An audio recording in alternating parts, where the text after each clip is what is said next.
Hello and welcome to the Boys Upstairs show. This is our Super Bowl reaction show. Woo!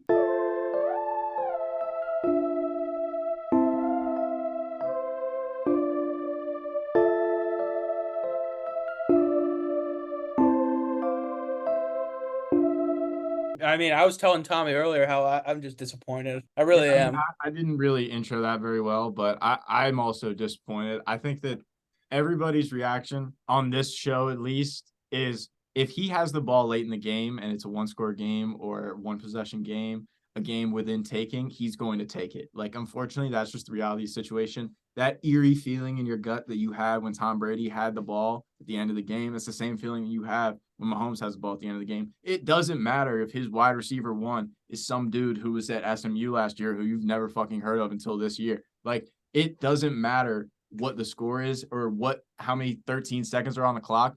He's going to do it. And unfortunately, that's the reality we live in. All they got to do is give him a chance. Yeah, like they lost to the Raiders on Christmas Day, and everybody wrote them off. And No, okay. Whoa. I'm not saying wrote them off completely, but I'm saying in terms of like who are the best teams in the NFL, it was the 49ers and the Ravens. And everybody on this show said that as well. And I think that at that point, that wasn't a overreaction or anything, but I think that the Chiefs have to have our respect going forward. No matter if they start the season next year 0-4, whatever the case is, they are going to figure it out because they have Patrick Mahomes and Andy Reid. Like, that's just reality situation. I think that that's the lesson that we have to learn from this. No, season. that's the annoying part. It feels unfair. It does. It feels unfair, but it felt unfair when Tom Brady's wide receivers were like fucking Julian Edelman, Chris Hogan. You know what I mean? Okay, like, but no one wrote off the Chiefs, okay? There was times where people were like, these aren't the Chiefs that we've seen. Like, this is what they're used, like, this is what we're used to seeing. Like, they look like they have flaws now.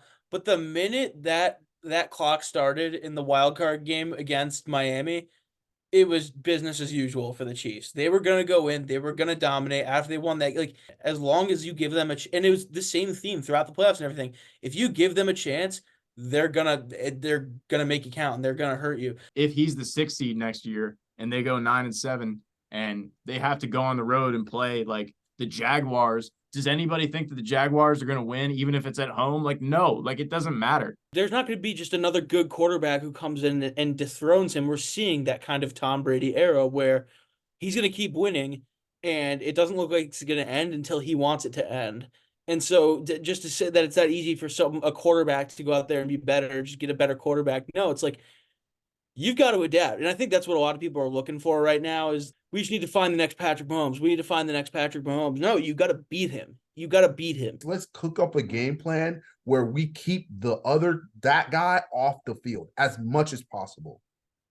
Because that's the only way. That is how the Giants and the Eagles and the teams that were able to beat Tom Brady on a semi-relative consistent basis were able to keep him off the field. Mm-hmm. And in controlling the game, you're able to make it so it's not a one-possession game at the end and you're relying on your defense to stop Tom Brady on a 75-yard drive, which you know they're not going to do. The 49ers really lost this game is what disappointed me. Like they were winning the whole time. It comfortably felt like they were the better team. They outplayed them for 3.5 quarters. You know, that so much unfortunate shit happened. The muffed punt was a blocked extra point. Christian McCaffrey fumbled. Like, I know Pacheco fumbled too, but like, when does Christian McCaffrey ever fumble? Like, of course, it was in the Super Bowl. Yeah.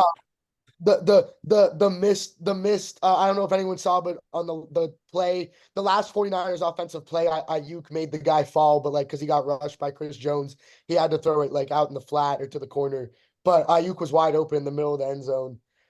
But he didn't get the chance to even look that way because Chris Jones was, in his they couldn't pick up a blitz all game. All game, exactly. It was insane. It was like every third down, the Chiefs were blitzing like 6, and it looked like they just like he looked like a deer in headlights. Like he had no idea what was coming.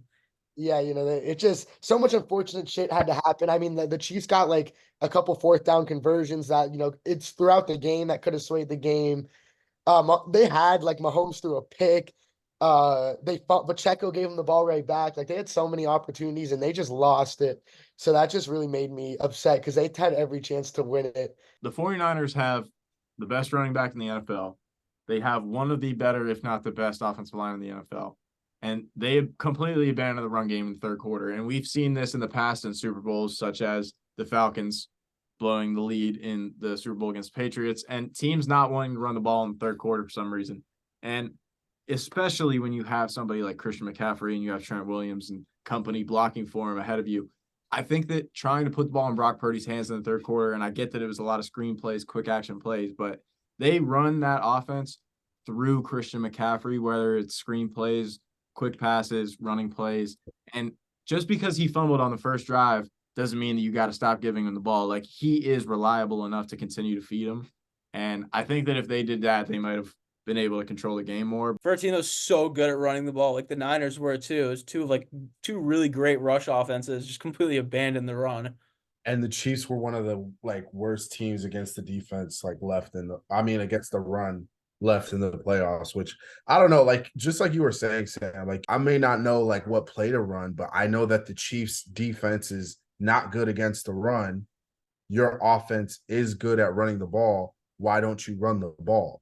As much as you can kickstart the Brock Purdy discourse and all of that, the quarterback wasn't why the Niners were in the position that they were.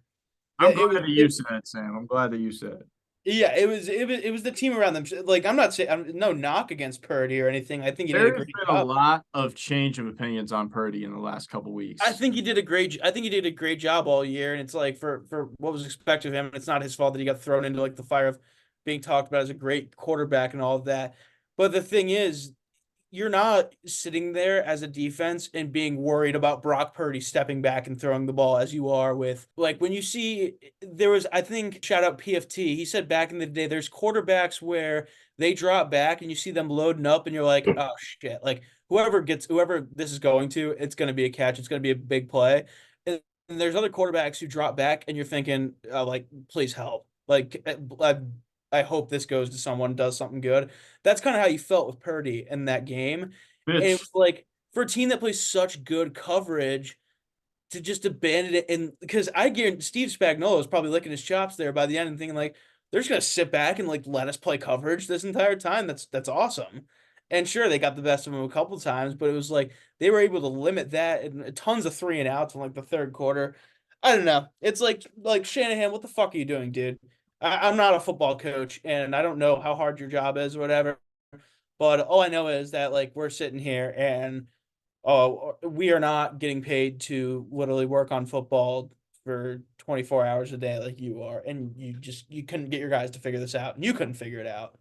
So I like you, Shanny, but you got to be better. You got to be better. I feel like that's one point I did want to hit on with you guys too. Is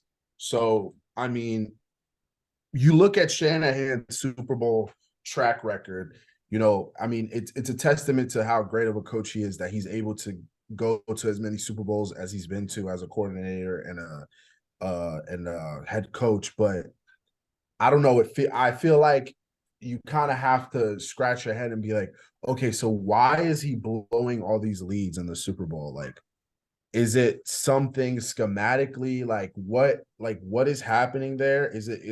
Is game management an issue?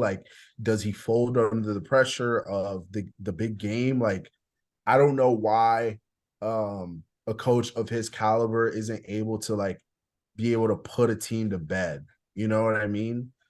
I just want somebody to be able to finish the job, because it's always like Sam was saying, it always seems like you have them down, and you, it's almost like never do.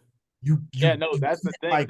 You can't put the final nail in the coffin. Yeah, that's exactly it. I think that when you think that you have them beat, they don't think that they're beat. And that DNA is not something that you can just... That's what I said earlier, was that they have that mentality that it seems like no other team has, where it's none of that affects them.